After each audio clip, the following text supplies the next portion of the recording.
So I have a desire, and I manifest it and say, I want X, or I want Y, or I want something. And I meditate, and I try to see myself in this situation, right? Or with somebody, or at work.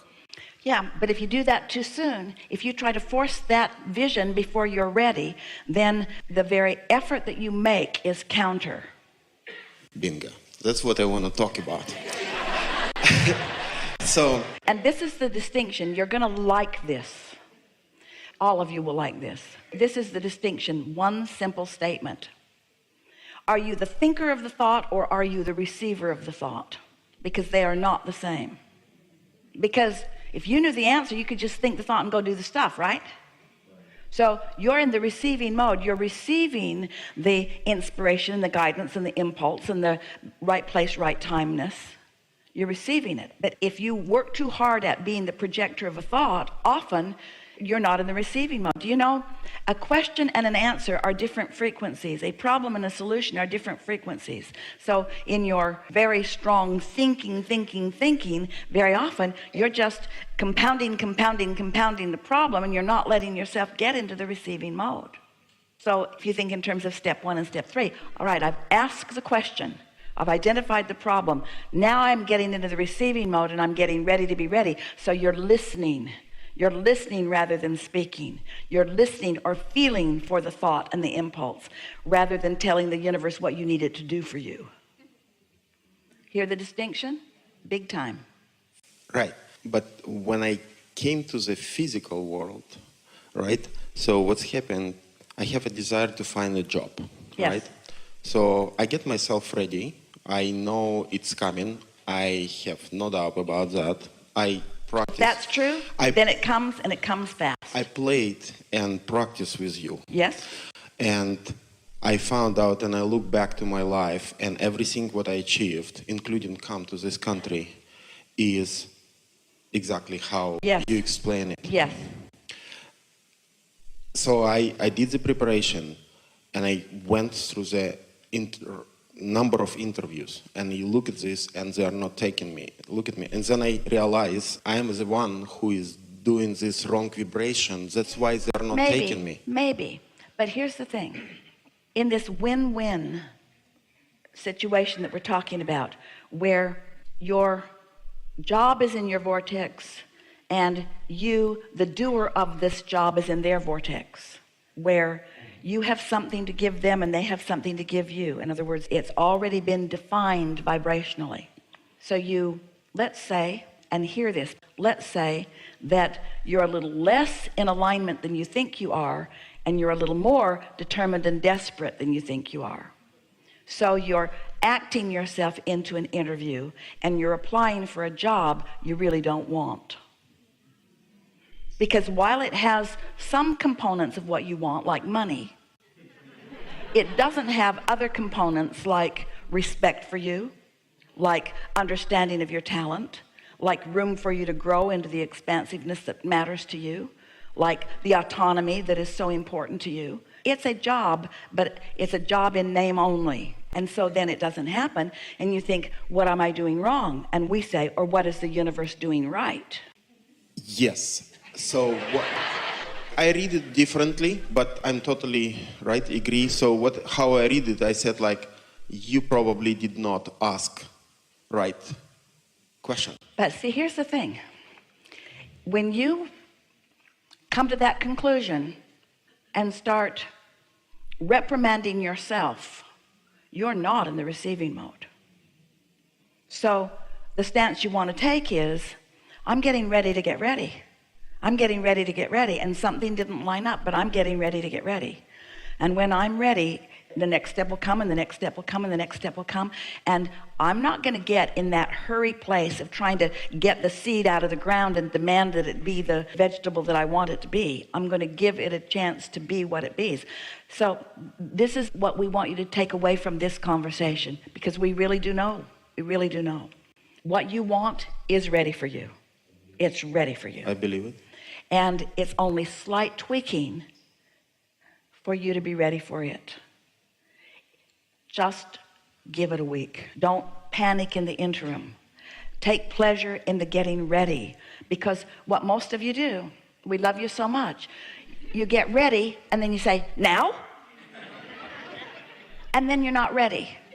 And then you get ready, oh, you get ready, now?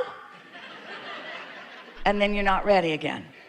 And so you just sort of make this little rut where you don't feel good and then you do feel good, and then you don't feel good and you do feel good, but you haven't really gone back at the beginning where, hear this, where you've allowed the momentum of alignment to carry you all the way through. If you're just improving it over here, Esther realizes that through a little bit of misunderstanding of what we were teaching, she did a few thousand focus wheels that weren't that productive.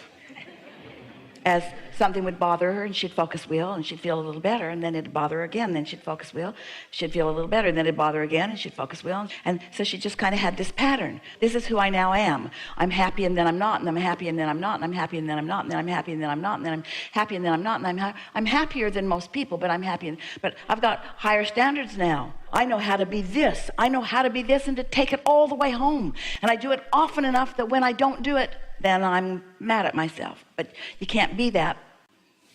Exactly. You just described exactly my feelings. Really?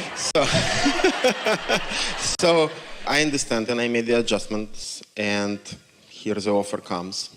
And 3 months, 6 months, you realize everything what I ask was kind of filled. Thank you very much, universe. I appreciate that. Yeah. However, it doesn't feel satisfactory. Well, here's right? the thing, because it feels satisfying, and it feels satisfying, and it feels satisfying. This is what we meant. Now stay with us. You're really going to like this. It's what we described earlier. Contrast causes me to ask, but what I'm asking for doesn't feel normal to me because I'm used to being over here. So now I'm thinking about what I want, and I'm looking in the vortex, and I'm feeling for the emotion of it, and I'm not being too specific. So I'm not messing up my energy. I'm staying general about it. And I manage to feel pretty good, and I line up with it, and I click into place with it, and boom, it manifests. And then it brings with it, with the manifestation comes the things to see, which actually are more contrasting in nature. Now listen to this. You're really, really, really going to like this. This is right out here on the leading edge where you are. When we say to you that most of your empires and magnificent things are created before the manifestation gets to the place where you start nailing boards together and putting bricks in place, because you do most of your creation, more than 99.99% of it, vibrationally before it starts turning to the thing. So most of the work is done vibrationally. So you do, we love you so much, you do this magnificent vibrational work, unfolds, unfolds, unfolds, and then it manifests, and now you got people to deal with, a schedule you have to keep, things to do, and it's easier for you to be in the receiving mode before you've got so much to deal with. Remember when you wanted your children? Before they got here, remember? Remember the dream of them? Before they brought with them all of their whining and complaining and running. We're just playing with you a little bit. So what we're saying is the manifestation that you've been asking for is the thing that messes up your satisfaction factor. Oh, because there's contrast in every manifested moment. Now, hear this. This is another really important thing to talk about. Every moment is a manifestation. Every moment is a manifestation. So if you're using this manifested moment to meditate and feel satisfied and feel satisfied and to feel satisfied, moving along, and then you take the job, well, it is logical that once you step into the job that there's more detail for you to experience contrast and more for you to launch into your creation, because if you could ever have a manifested moment in time that did not produce more step one moments, you'd be finished. So you will never have a manifested moment that doesn't produce more step one moments. Oh, Abraham, that means I'm never going to be happy, right? No, it means that you understand that step one is essential to the ongoingness of that which you are, and you don't jump to the conclusion that you failed by not creating the perfect manifestation that solved all things forevermore.